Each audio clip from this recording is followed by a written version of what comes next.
again because it's only walk-ins right now, so I might not be on the list yet. That's fine. Okay.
Okay, how are you guys?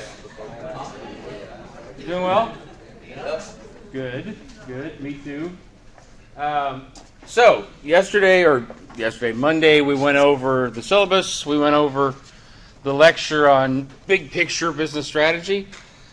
Today, we're going to go over what I want you guys to get out of your LinkedIn profiles and your professional development plans. So, first LinkedIn, then professional development. There's kind of 5 things that are important to talk about with your LinkedIn profile. One is just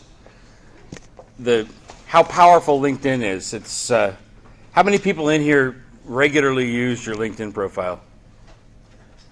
Okay, not that many. It's a pretty amazing platform. It pretty much means that there's no strangers in the world anymore. The power of this platform. It organizes all contacts into first degree, second degree, and third degree contacts, which basically represents how many connections away from you is whoever you're looking at on LinkedIn. So a first degree connection would be like the relationship between me and you guys. As soon as you connected to me on LinkedIn and I click accept, that's a first degree connection. A second degree connection would be if I know somebody that you're interested in meeting. So everybody else that I know is a second degree contact for you. People that those people know are third degree contacts for you. So if I know somebody who knows somebody, that's a third degree contact for you. And once you have enough contacts in your LinkedIn network, you can pretty much find a contact at whatever organization you can possibly imagine. You can find a contact with whatever skill set you can possibly imagine. And you don't have to remember in your head anymore, who do I know where, and who do I know that has this skill set, because LinkedIn will remember it for you. It's an amazing relational database, that references all the various skill sets and experience and accomplishments that people have and all of the organizations that they've ever worked at, and puts that all at your disposal. So I'm going to do a little demonstration after I get done with the lecture, but it's a really powerful platform, and we'll get to that at the end of this PowerPoint. So the next thing that's really important is how you position yourself. There's a summary section at the beginning of your LinkedIn profile where you can state whatever you want about yourself as a professional, and it's in that space that you really want to position yourself in whatever it is that you want to become as a professional. If you want to become a banking professional, then you should write a summary that says, I am a banking professional. If you want to be a human resources professional, you should write a summary that says that. If you want to be a small business entrepreneur, write a profile that says that. But you can really, as opposed to a resume, which is a little bit more constricted in how you do things. There goes my microphone. You've got a lot more flexibility in how you present yourself in LinkedIn. So very, very important to write your positioning statement in the right way. Next thing that's important is going beyond your work experience. Everybody in here is at the end of your undergrad experience, so in general, you don't have a whole lot of work experience, most of you. You've got some work experience, but you don't really have work experience being, a financial analyst or a mid-level manager or something that really has some meat to it as a job. A lot of you have sort of entry-level type positions that you've been working on, and the work that you've done in your coursework is actually more impressive professionally than what you've done in your job. So I'm very big on describing your homework, describing the projects you've worked on, describing the deliverables of your undergrad classes as if they were jobs. It makes you a lot more appealing as a professional. There's a big difference between duties versus accomplishments. I've given you a hyperlink here that you can look at. I'm not going to open it right now. I'll just summarize for you what I mean by this. As a professor, my job is, I could say that as a professor, I teach classes. I'm responsible for teaching classes, publishing articles, and working on committees. It's true. It's a true statement, but it doesn't really tell you much value added about my performance in that job. Everybody who knows what professors do knows that those are my responsibilities. If I say instead that I've taught over 500 students over the last 2.5 years, I've worked on 50 different student professional development projects worth upwards of $75,000. That means something more concrete. So regardless of what your job is, even if you work as a cashier, for example, at Vons, it's not just checking people out and restocking supplies. I want to know how many customers go through your cashier's station on a daily basis. How much money comes in? You can estimate these things off the top of your head. It doesn't have to be exact. It just needs to be a ballpark number. But putting numbers together with your job description is a lot more powerful than just describing the tasks that you did in your job. So that's the concept of duties, which is just tasks versus accomplishments, putting numbers with it. And then finally, the importance of polish and attention to detail. Some of my colleagues and a lot of sort of older people in the world today in general like to bash you guys and bash Generation Y for not being able to write very well, which in some cases is true. There's a lot of improvement that you guys could make, but I would actually contend that you're on the spot a lot more than a generation ago or 2 generations ago with with the digital world we live in, there's so much more, there's so many more words out there that you generate as a person. There's a lot more opportunity for grammatical errors, there's a lot more opportunity for spelling errors, and so forth.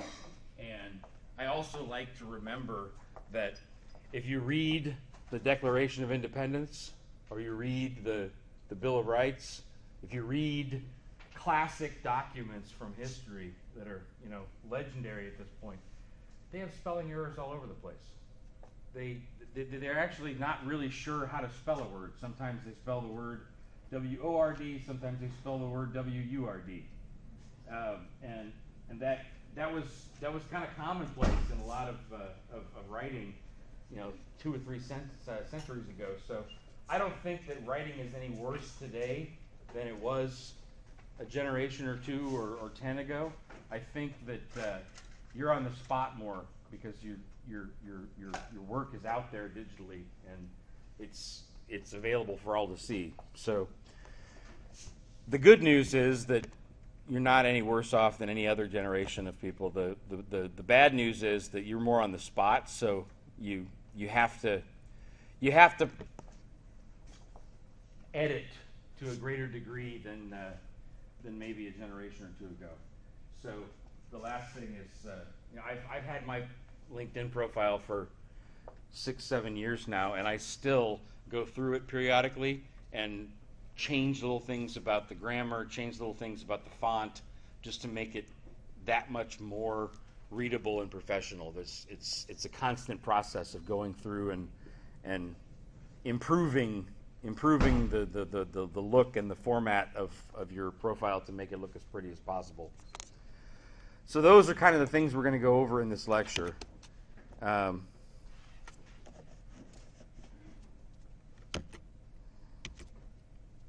like to, anyway.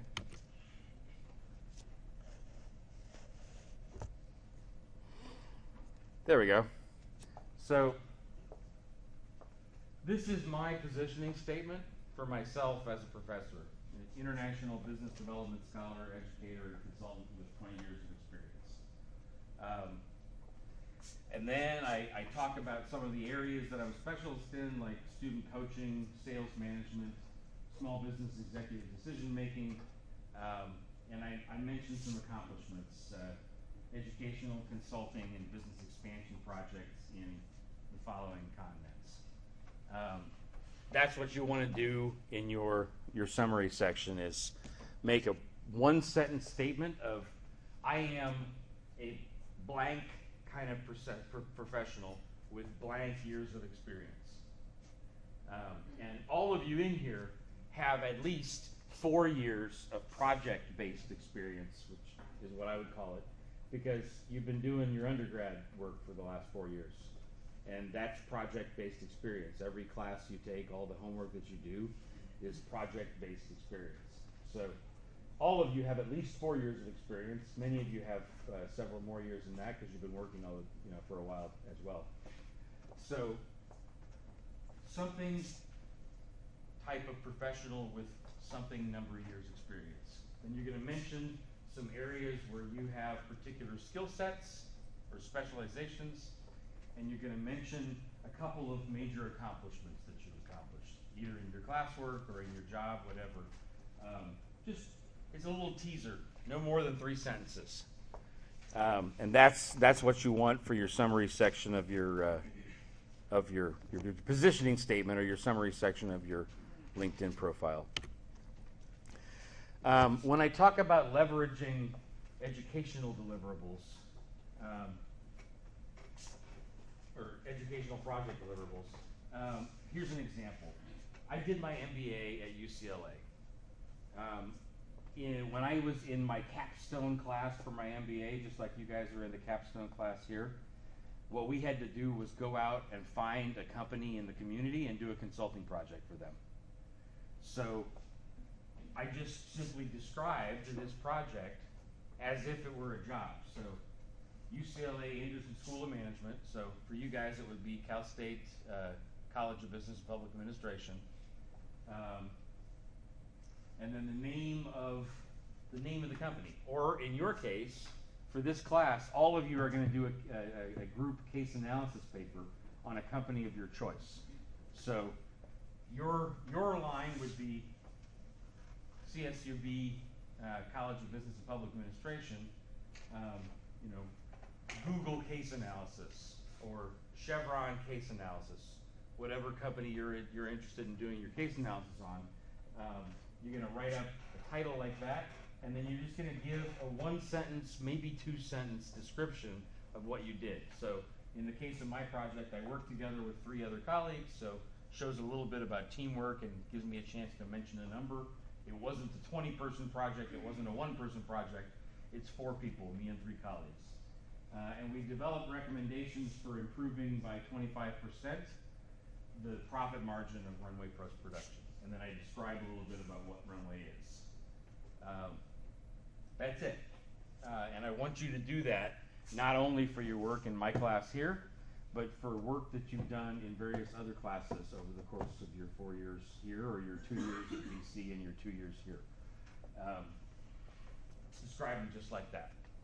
And even if you did homework assignments, rather than a case analysis or a project of some kind, if all you did for your class was take 2 midterms and 1 final, then you could describe this as CSUB Management 3000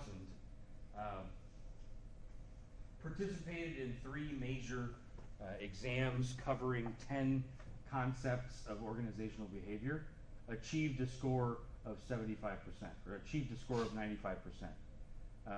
That sounds a lot better than just saying, I have a bachelor's degree from Cal State. Describing what you accomplished in these classes is a lot more concrete. It's going to make you look a lot more appealing as a professional. Duties versus accomplishments. This is an example of one of my students from a couple of years ago describing their work with duties rather than accomplishments. So you'll see here, assistant manager, Big 5 Sporting Goods. Responsibilities include opening and closing the store, creating work schedules, receiving weekly shipments, da-da-da-da-da-da-da. I want to know, how often did you open and close the store? Was it 5 days a week? Was it once a week? Was it 30 days a month? How many work schedules, creating work schedules, for how many employees? Was it for 5 staff that you supervised? Was it 20? Was it 2? Receiving weekly shipments, how many shipments? And entering them into inventory. What was the dollar value of the inventory? Again, these don't have to be exact numbers. If this person is receiving shipments of, let's say, in any given week they receive 3 shipments.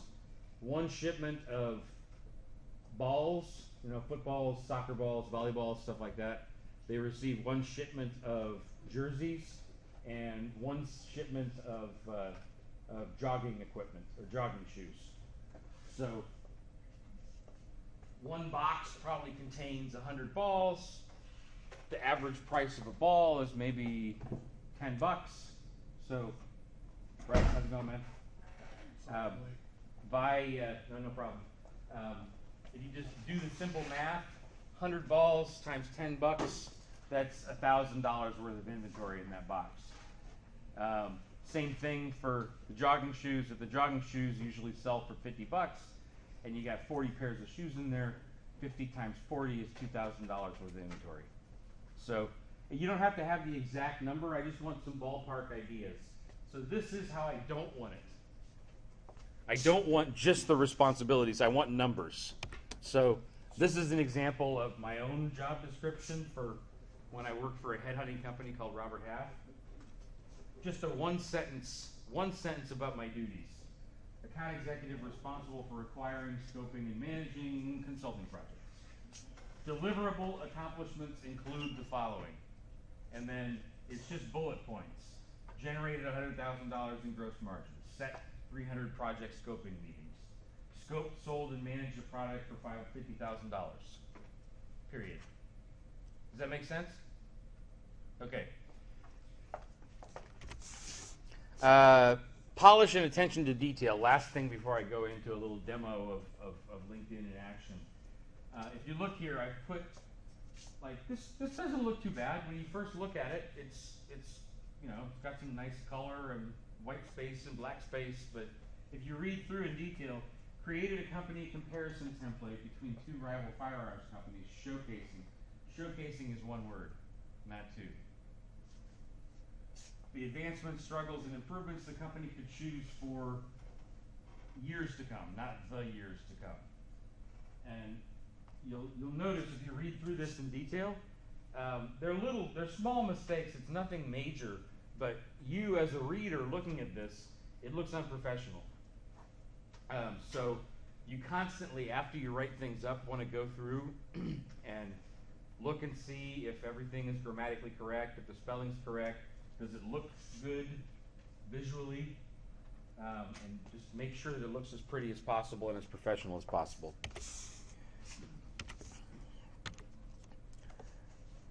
So, with all that being said, let me dive in here with a little bit of a demonstration of LinkedIn.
Okay, so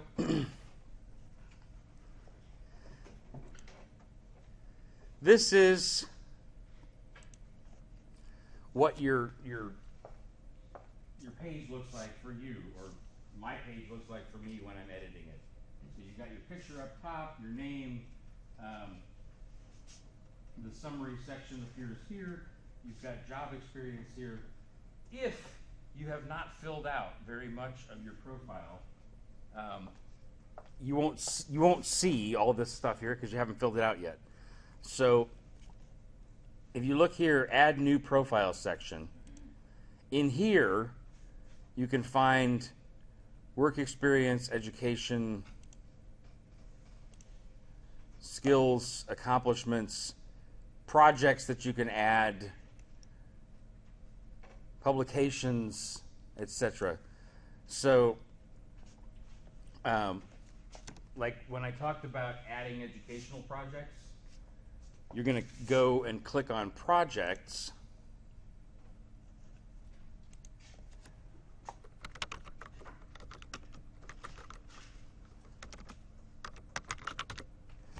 Sample project. You know, you can switch to a single date if the project, you can just put the end date of this class, for example, if we're talking about a class for, start date can't be the past this date. So we'll say January of 2017, since that's when the class is starting. And you'll see here under occupation, you can choose, after you've added jobs that you've had and educations that you've had, you can choose to connect this project with a certain job or a certain education. So you'll see here, student at UCLA. So my project before that I wrote up about that runway post-production company, I would just select student at Cal State, or University of California, Los Angeles, and test, and click save. And then you'll notice if I scroll down,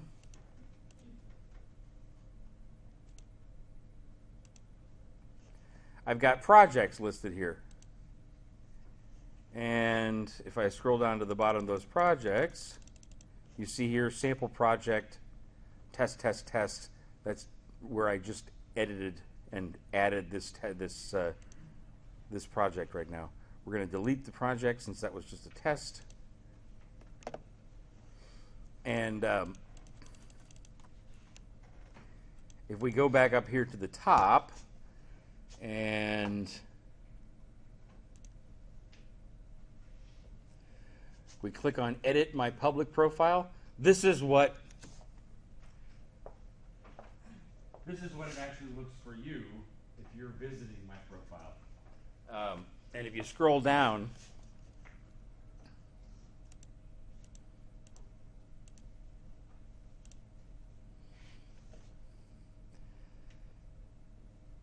well, if you scroll down, the projects are supposed to appear right here.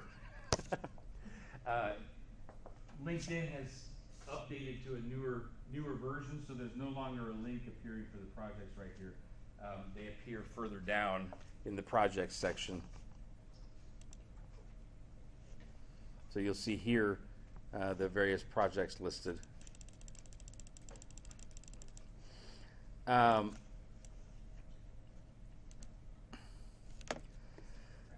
Yes.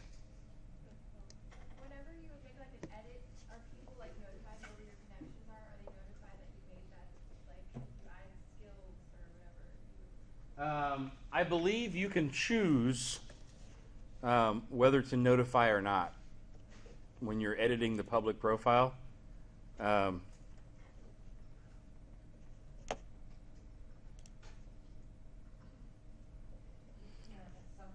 Yeah, I'm not sure where to click, but I think you can actually tell LinkedIn, make an announcement, or don't make an announcement. Does that answer your question? Lauren, is that what you... I turned mine off.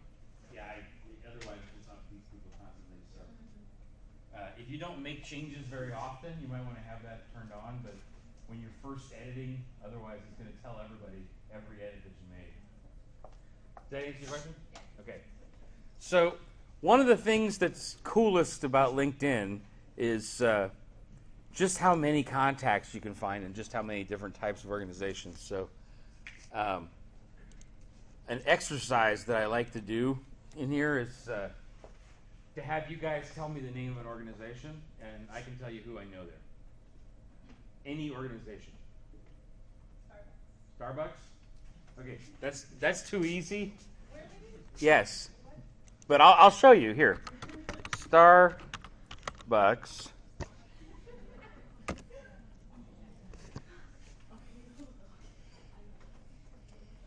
So you see here where so I typed in Starbucks. You see here where it says second? That means that Jennifer Kramer at Starbucks is a second-degree connection for me. If I just want to see people at Starbucks, I can click on people here. And maybe I just want to see the people that I'm directly connected to at Starbucks. So if I click on first-degree connections, that shows me just the people at, so Patrick Fuller, that's one of my former students. Madison Carter, one of my former students here, all of them. Stephanie Florin is not a former student. That's somebody else that I know from, oh, that's, I forgot. She changed her last name. That's my cousin. It used to be Stephanie Clark. I forgot. So these are all the people that I personally know that have a connection to Starbucks. But even more interesting is second-degree connections. So let's see here. Direct care staff, barista, operations manager. So Ruben Arias is the operations manager for Starbucks in the greater Los Angeles area. And you can see here, I have one connection in common with Ruben. And that is Donna Angel. Donna, how do I know Donna? I can't remember how I know Donna right now. But Donna, I could send a message to and say, hey, Donna, could you introduce me to Ruben? And that gets me introduced to Ruben, the operations manager at Starbucks in the LA area.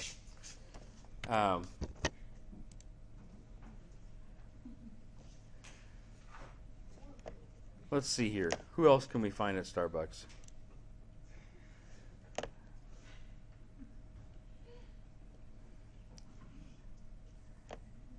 Hiring manager. How about that?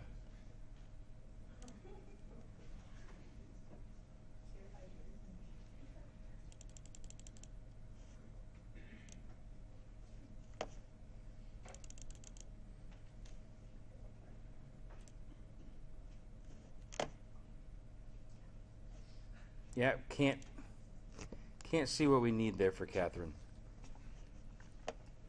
Shift supervisor, Cameron Pounds. So you see here 15 mutual connections. Brianna Hilo, former student of mine. Anish, former student. Rashid, former student, etc. So in order to contact somebody at Starbucks, all you have to do is type in the word Starbucks. And all of you, since you're connected to me, all these people that show up as first degree connections for me, they'll show up as second degree connections for you because you know me and I know them. If they're second degree connections for me, they'll show up as third degree connections for you, which means you know me, I know somebody, and that person knows the person you're looking for. So if you notice here, if I go back to the search results page, there's 546 people that I'm connected to at Starbucks second degree. There's 9 that I'm directly connected to first degree.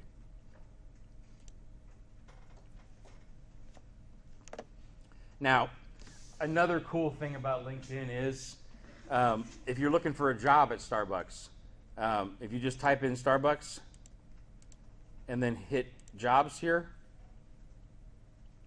there's 4,002 recruiting postings for Starbucks here. So manager of digital products, workforce management in Seattle at the headquarters, manager of digital products at the headquarters. You may have to search. You can filter by location here. I don't know if Bakersfield is going to be a location.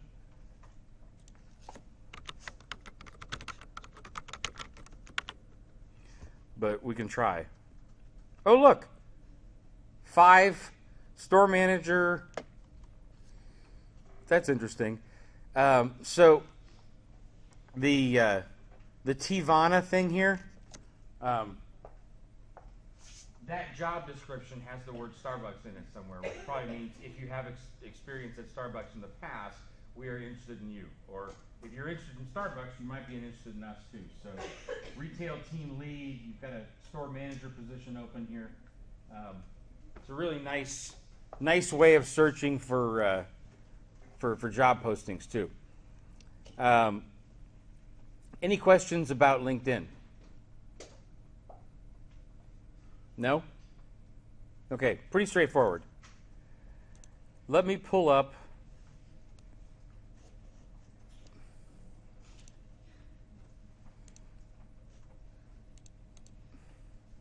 presentation number 2 for today.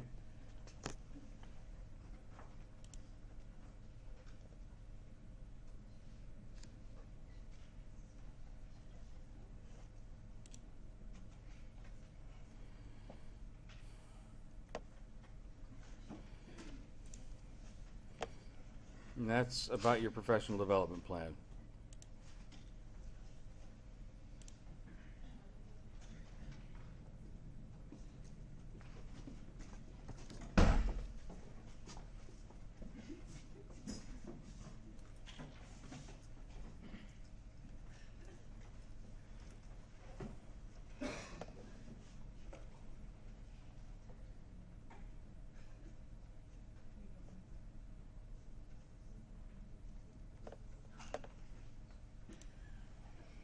Okay, so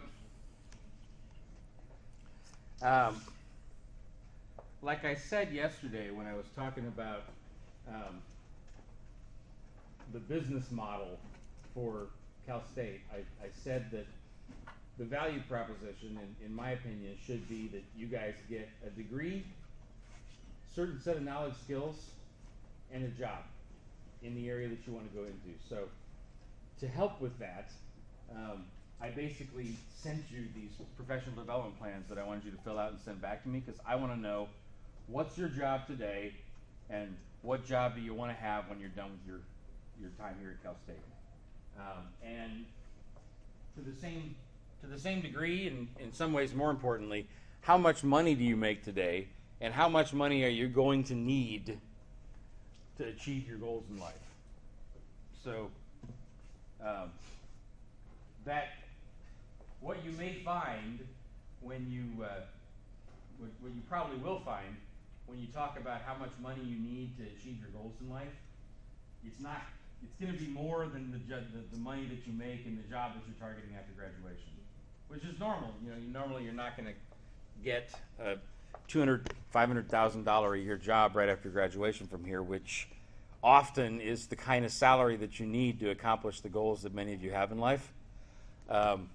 It's doable, but it's important to know, okay, these are my goals, this is how much money it's going to take, this is what I need to do with my career in the next 5 years, in the next 10 years in order to get where I want to go. So that's why I've asked you these questions, so that we can so I know what the baseline is, I know where you're working now and what level of accomplishment you've already got. We can set mid-range goals for where you're going to be after graduation, and long-term goals of where you want to be, 5, 10, 20 years from now. And I personally am a big proponent of the rule of 10, which basically means if you want one thing to go right, you need to have 10 irons in the fire. So if you want to get one job at Starbucks, you need to have 10 applications out there. If you want to get one new customer for your business, you need to have 10 potential new customers out there potentially signing a contract. If you want to get into one grad school, you need to apply to 10. So when whether it's 9 or 8 or 15, if you have multiple irons in the fire, it's just the way things work, that normally something's going to work out. And if you only have a couple of options, often none of them work out and you're left with Zippo. So I highly encourage all of you to do 10 of whatever you want to be successful at. Have 10 options for how it's going to work out.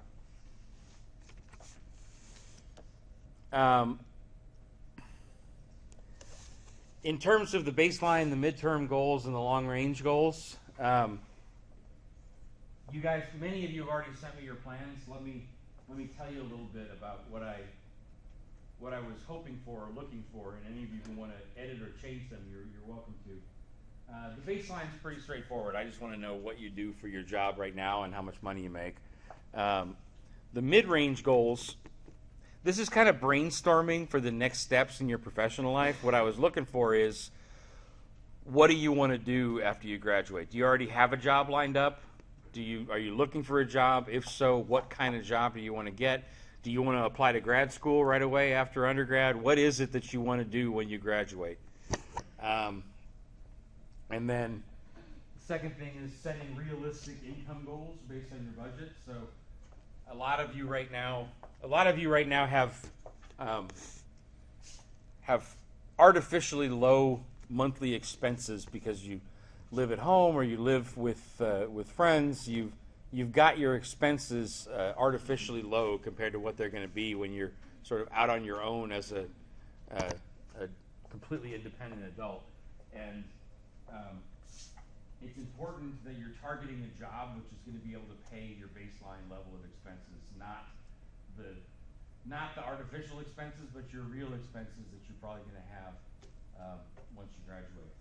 And then finally, like I said, with the rule of 10, depending on what it is that you want to do and where you want to go, I want to see that you have 10 irons in the fire. So whatever it is that your goal is, I want to see that you've got 10 opportunities to make it happen. Long-term goals-wise, I'm going to talk a little bit about a great book called What. How many people in here don't quite know what you want to be when you grow up, basically? So some. This is a great book for you.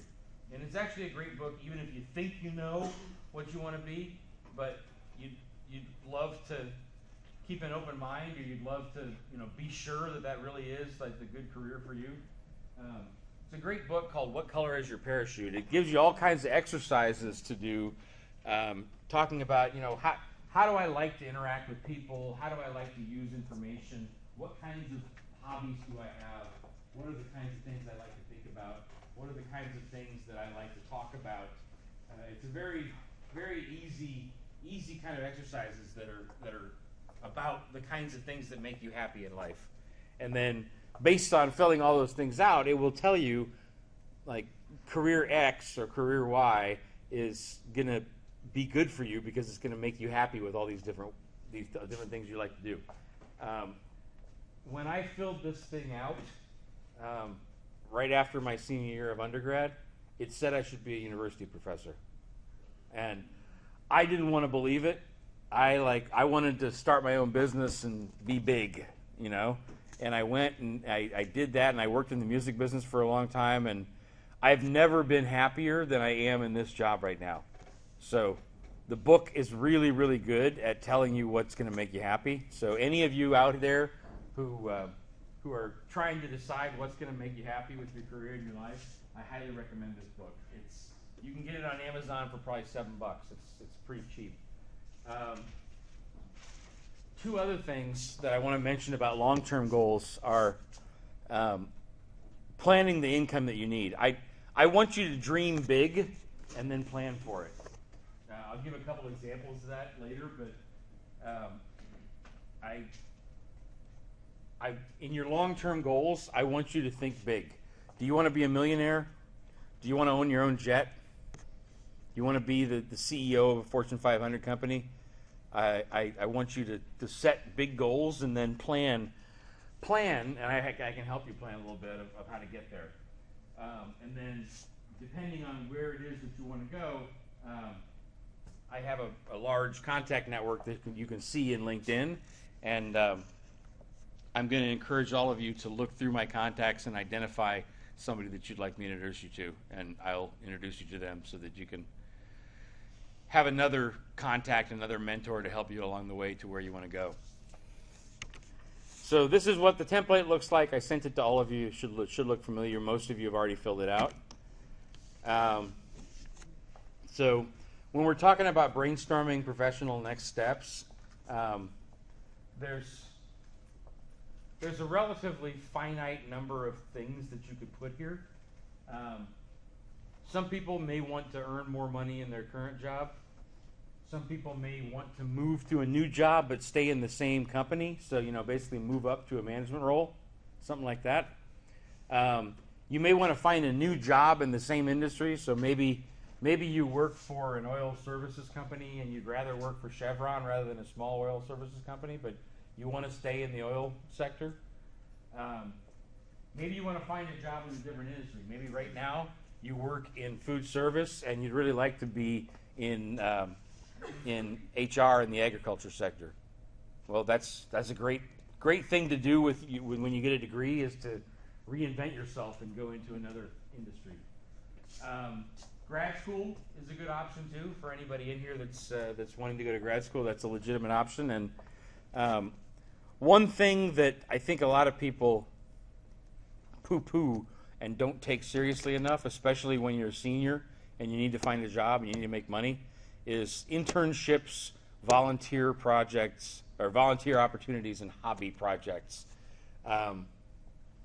When I was between the first and second years of my MBA, I worked at a company called Artist Direct, which basically was an online merchandise store and a booking agency for like top music business acts in the late 90s.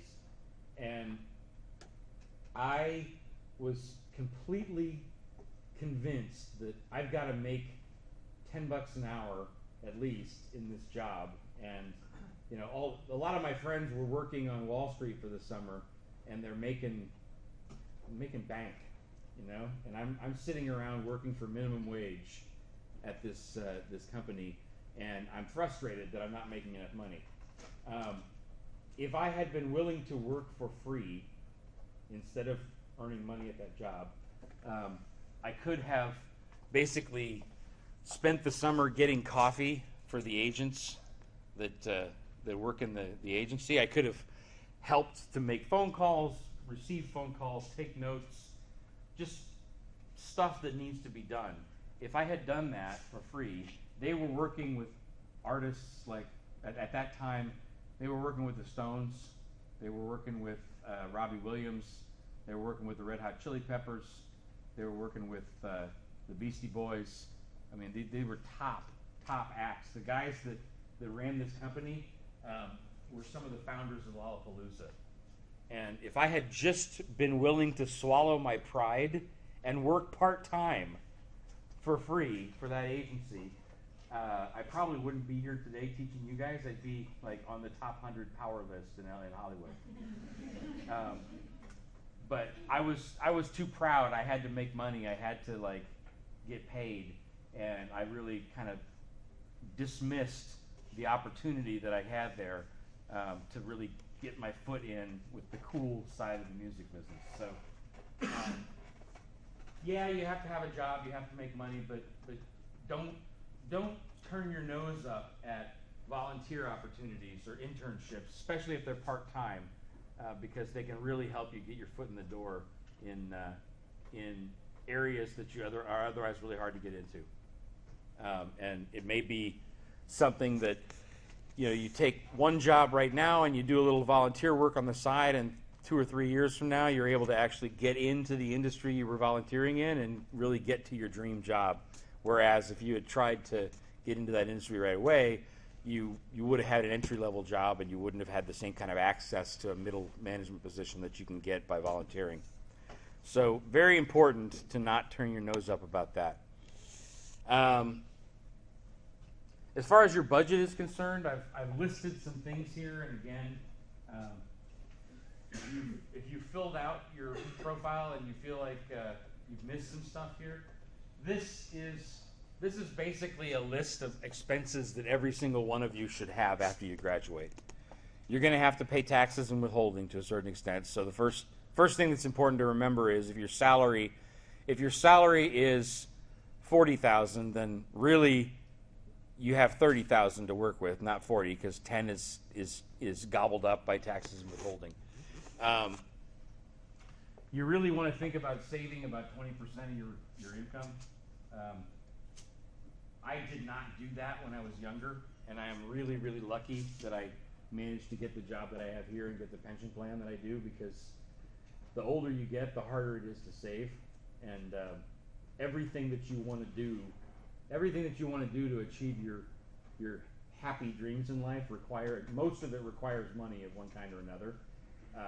Very, very good idea to start saving. In addition to your long-term savings, it's important to put away some rainy day fund money.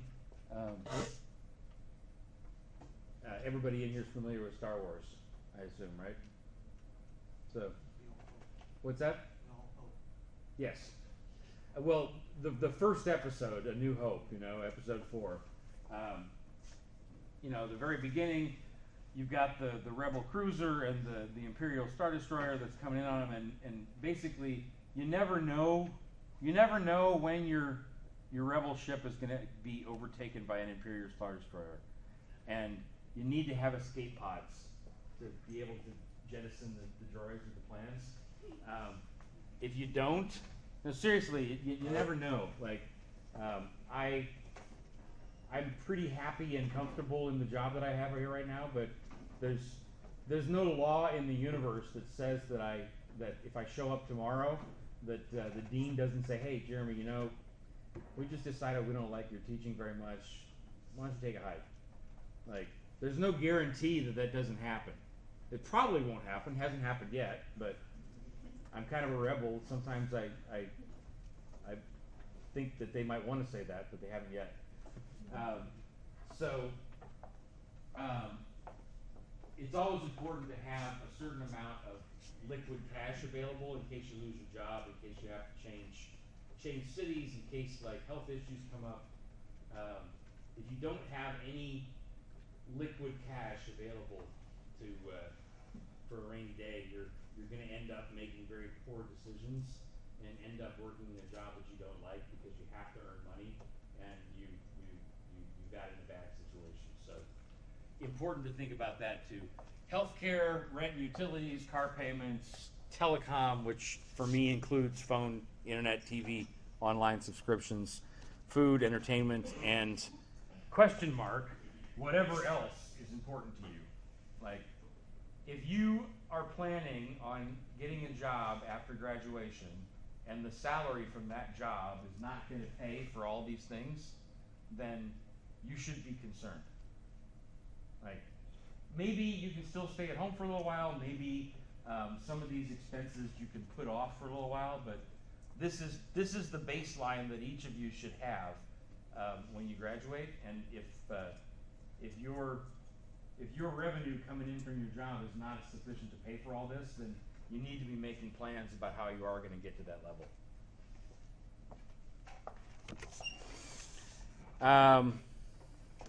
Job searching. How many people in here are familiar with RunnerLink? Good.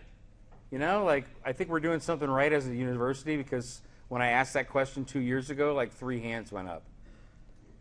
I'm going to pull it up again just real quick here to show a couple things.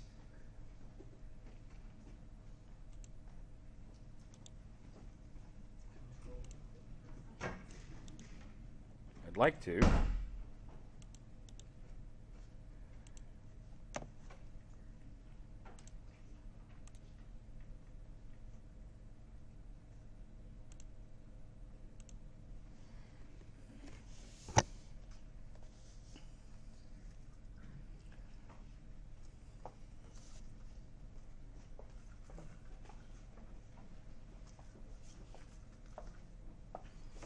Maybe.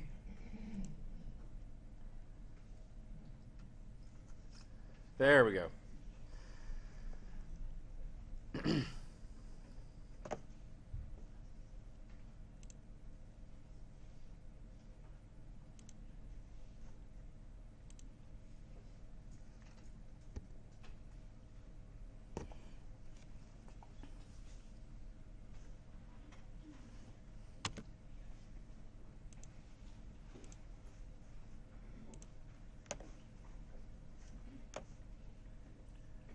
Finally.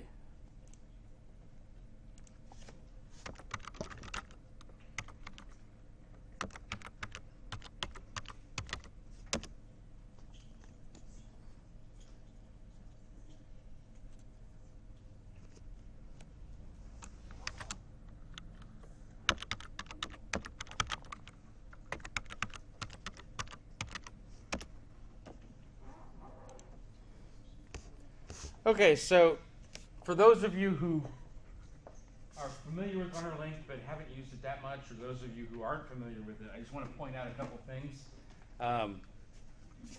We've got an employer directory and a job search area here that are particularly important in RunnerLink.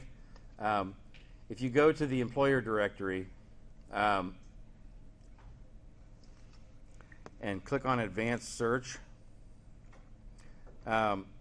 you can look for jobs in different areas, or if you just simply click search without anything, it'll show you all of the employers that are in the current employer directory. So you'll see here Barbara Cooper King, Brown Armstrong, CBiz.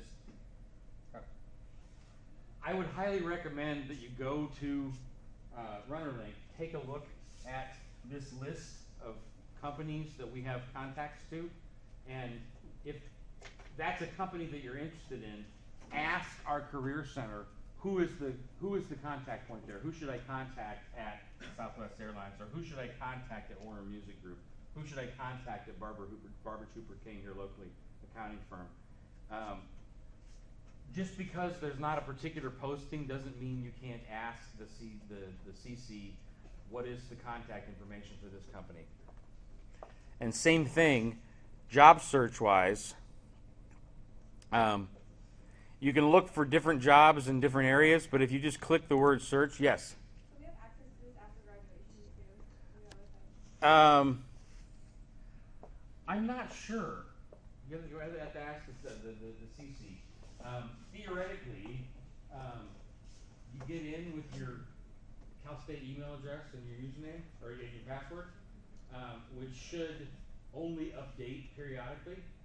So de facto, whether de jure you are supposed to have access afterwards or not, de facto you'll probably have access for a couple months because they haven't updated the system.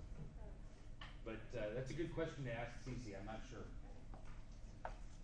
This is a list of all of the jobs that are currently being recruited for at the Career Center, and you can see here there's 286 jobs that are being actively recruited for. So our Career Center is not the best in the whole world. I think sometimes because we're Cal State Bakersfield, you guys assume that there's not going to be very appealing options at the Career Center, but I wouldn't rule them out. You know, I definitely recommend that you go and take a look at what's available, and you may be surprised at what you find. So make sure to use RunnerLink when you're doing your career searches. Social media job postings, like I talked about on LinkedIn, great for finding all kinds of positions that are being hired for at a certain company.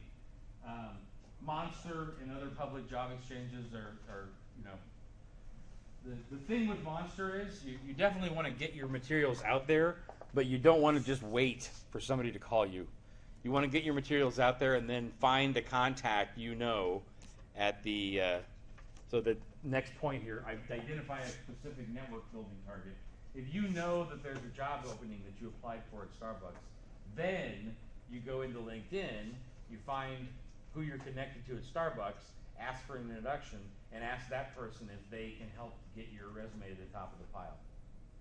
So it's great to have your materials on job boards like Monster, but I think it usually works best if you also are calling a contact that you can find in those organizations and telling them that you applied.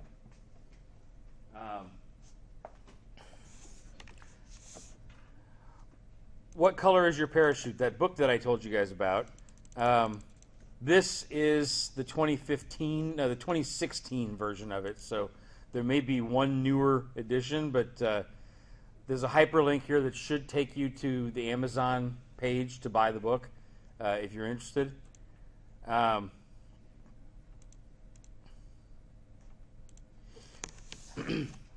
Couple examples of dreaming big that I want to talk about before the end of the session here. Like I said, I really want you guys to set stretch goals for your finances. Where do you want to be long term in 20 years or 30 years? And that's really expanding on the question mark section of that budget that I had before. What else is it that you want to spend your money on? So if we look at myself for an example, I have, over the course of, this is the 13th city that I've lived in my life, Bakersfield. I've lived all over the United States, I've lived all over Germany, and I've lived in Sao Paulo, Brazil. So I have friends and family all over the world, and I always want to go visit them. So something that was important to me for a long time was to have a $20,000 annual travel budget. I'm still working on that, but you know, I sat down and I thought, I think I'm probably at more like 10 right now, but I really sat down and I thought about how much money is it going to take to go and see all the people I want to go see, or to fly them here to see me because I can't take time off. How much is it really going to cost? And $20,000 a year would pretty much do the job. So it sounds like a lot, But if you don't sit down and calculate how much do I need for my goals, you're never going to be able to earn enough money to reach them. So sit down and really think about what your dreams are. Or sorry, $10,000 travel budget, $20,000 entertainment budget. These are kind of linked because anytime I go anywhere to visit friends, there's a lot of restaurants and bars and entertainment stuff involved. So those are kind of linked to each other. But really sit down and think about how much it's going to cost to live the life that you want to live. Some other examples: buying a house, taking care of your parents when they're old, being a millionaire, and owning a Learjet. I actually, when I originally made this list, I tried to put things in order of like more and more expensive. So buying a house, the easiest to do. Taking care of your parents when they're old, like one step more expensive. I thought owning a Learjet would come third and being a millionaire comes fourth, but actually being a millionaire is easy compared to owning a Learjet. It's really, a Learjet costs about $60 million.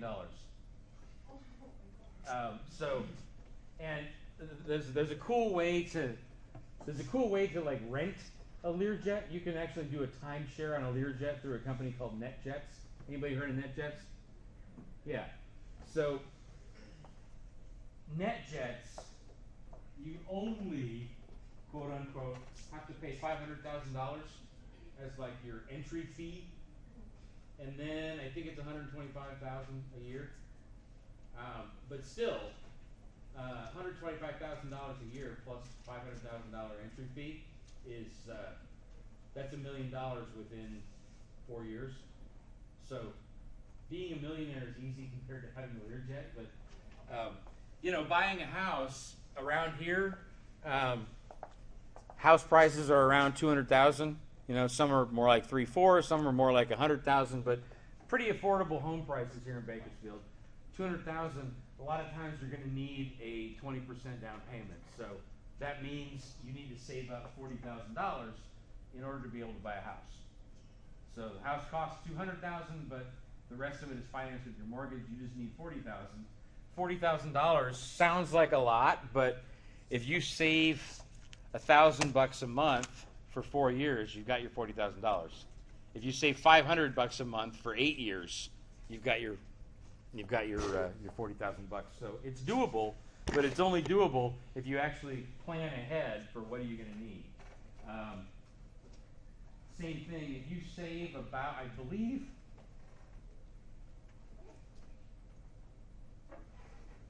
what is it? If you save between $20,000 and $30,000 a year for 20 to 30 years, you'll be a millionaire. I can't remember the exact numbers now, but basically, if you save between $20,000 and $30,000, invest it reasonably well for about 20 to 30 years, you'll have $1 million in the bank. It's just that simple. It sounds like a lot, but again, if you plan ahead for earning enough money to be able to save that money each year, you'll be a millionaire 20, 30, 40 years from now. So, 2 last slides quick. General network building, I'm going to go past. Network building and the rule of 10. I'm just going to say a couple things quick about networking and so forth. There's like 7 billion plus people on the planet Earth. There's always somebody out there that wants what you have. There's always somebody out there that can help you. Why is that jiggling so much? I don't know. The challenge is just weathering the process of finding them. And like I said before, you need to recognize and accept that you're probably going to have to get in contact with 10 prospects for every one lead, as it were, that might be a good contact, and you're probably going to need 10 leads for every one real contact. A lot of times you can shortcut that process and get some good contacts from me right away, but in general, you need to think about 10 prospects leading to one potential opportunity and 10 potential opportunities leading to one good opportunity, which means you need 100 prospect. You need 100 job applications to ensure that you have that one ideal job. 10 job applications might get you one okay job. 100 job applications will get you a dream job. Make sure to leverage social media, networking, association member lists. There's a whole bunch of valuable information available out there in various databases that we have access to here on campus. Make sure to use it. Make sure to document everything. When I was running my lead generation service, I ran a business for a while that found sales leads for other companies. There was a PR firm in Indianapolis that I was really trying to get a contact and a foot in the door with, and I didn't know anybody there. I just found the name of one of the partners, and I called and asked for him, and his assistant said, he's not in. You want to leave a voicemail? Yeah, sure. The voicemail said, hey, this is Eric. I'm out on vacation right now, but I'll be back in 2 weeks. Leave me a voicemail, and I'll get back to you as soon as I can. And I made a note. Okay, Eric's on vacation for 2 weeks. I'm going to call back in 2 weeks, and I'm going to see if I can catch him. If I do, I'm going to ask him how his vacation was. Just little things like that go a long way. I mean, it may seem like it's not important, but no piece of information is too small when you're trying to network. And then finally, don't take rejection personally. It's just part of the process. If you apply for 100 jobs, 99 of those are not going to be the job that you end up taking. Some of them are going to say no to you. You may be saying no to some of them, but to be successful with anything in life, you've got to swing the bat a number of times, as it were, in baseball terms, and you're going to strike out more times than you don't. Don't take it personally. It's not a reflection on you. It's just part of the process.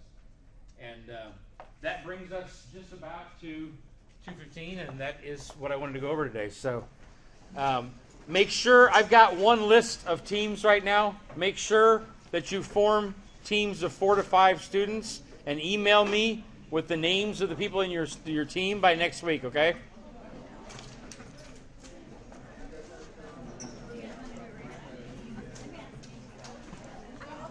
Yes. I applied for the